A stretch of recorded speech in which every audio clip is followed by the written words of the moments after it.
Is that good? Okay. Don't trust this man. My name's Steven. How you doing? I'm okay. Thank you for asking, by the way. I don't think I want to take too much of your time today, but I've said that before and then talked for like 10 minutes, boring myself to tears, just bloviating. So I'm going to try to be careful. It feels like I need to talk about the election. Not need like America needs me to, but need to because it's all I can think about. I was having a conversation with my producer, director of photography, cinematographer, set designer, editor, and sound engineer, all the same person, before we began filming. And he was of the opinion that I should just not talk about it. Let's just move past it. And I don't disagree. Like I get where he's coming from, but it feels like I just want to say a few things, and then we'll put it to rest for a bit. Next week we'll talk about something else, unless the world or Jesus himself dictates otherwise.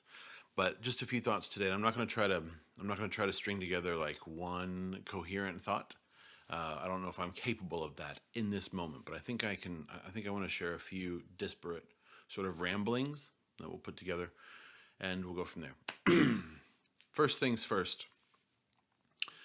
I've found myself wanting to find like the perfect article, the perfect vlog, the the perfect comment or tweet or the the perfect encapsulation of all that I'm thinking and feeling, or all that I have thought and felt since last Tuesday. And the one thing I want to say, or the first thing I want to say is, I don't think that thing exists, not for me and not for you. I've heard I've seen people write about mourning and the grief process, and I've seen other people write about how this isn't really about grieving. And everybody has something they want to say, don't they? Including me. I don't know if it's grieving. I don't know if it's mourning. I don't know if it's just sadness. I don't know if it's some people have described it as being bad losers, sore losers, right? Whining because we lost. That's not it. There are 1,000. There are 100. There are at least 10 reasons why I'm really truly sad, and I won't talk about all those reasons today, but I am. And all I want to say is, if you're experiencing sadness and frustration, then experience it. There's no way to predict how long you'll feel this way. There aren't like 6 easy steps to just walk out of your feelings. I will say that I think it's important to at least attempt to be committed to not wallow in our feelings, but we definitely have to wade through them, don't we? And there's no silver bullet for it. The second thing I want to say, and I want to address this specifically to the groups of people. And so maybe you're not watching this. Maybe if you're watching this, maybe I may mention you may have a friend who fits into one of these groups I'm about to mention. I'd love for you to send this, not because they need to hear me, but maybe just because they need to hear the words that I'm about to say. So if you find yourself in or connected to one of the groups that found itself a bit of a target over the course of the election, one, I just want to say that I'm sorry. If you're gay, black, if you're foreign, if you weren't born in America, if you're of some other ethnic descent, if you're Muslim, if you're a woman, I'm sorry. It's weird. I didn't actually. I know I didn't sort of do anything, and I don't speak for our president elect, and I don't. This happened. I touched on this with the Black Lives Matter episode. I'm not even sure how to express to you what I'm feeling, except to say this.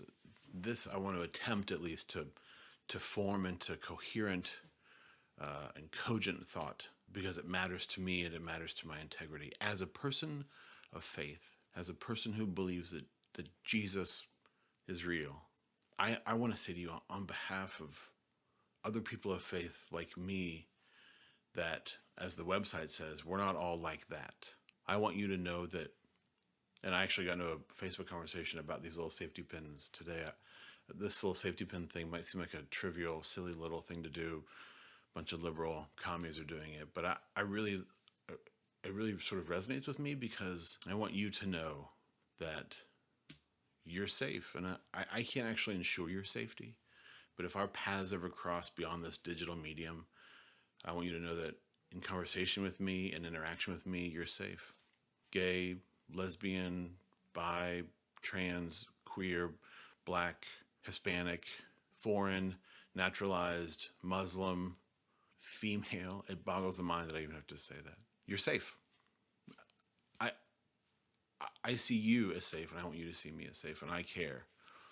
It feels like hate won, anger won, power won. It feels like white America got scared and said, no, we're taking control back. That's how it feels. Maybe that's not what happened. Maybe the pundits will sort it out. Well, and I know that the popular vote actually looks to be in favor of Hillary Clinton. So if you take the nation on the whole, the majority may not feel the way that our president-elect's supporters may feel. Some of them may feel, but it's in the air, isn't it? There's a tension, anxiety, there's a fear. There's palpable fear. And I just want to say that the Jesus I believe in, when he was on this earth, he ran to the marginalized. He ran to those that the church of his day excluded. And this little safety pin reminds me that that's my call too. And I believe that begins with my words, but I have to live it out. And I have to begin to think in earnest about what it means to live this way, to live amongst the margins, to live in the places where the people in power had to live with those who've been pushed out by people in power. The reality is that in some ways, as a friend of mine, hey Chris, said on election night, I'm not affected by it that much. I'm a white, Protestant, straight citizen of the United States. But I am affected because my brothers and sisters, my African-American brothers and sisters, my Hispanic brothers and sisters, my gay brothers and sisters, they're affected by it, and so I am too. Okay, I'm going to stop talking. I've rambled too much. If you're near someone you love, hug their neck. If you have a chance to laugh, man, try to laugh. I think it was Martin Luther who said that laughter mocks the devil. That might be wrong. I mean, you should Snopes that or fact check it.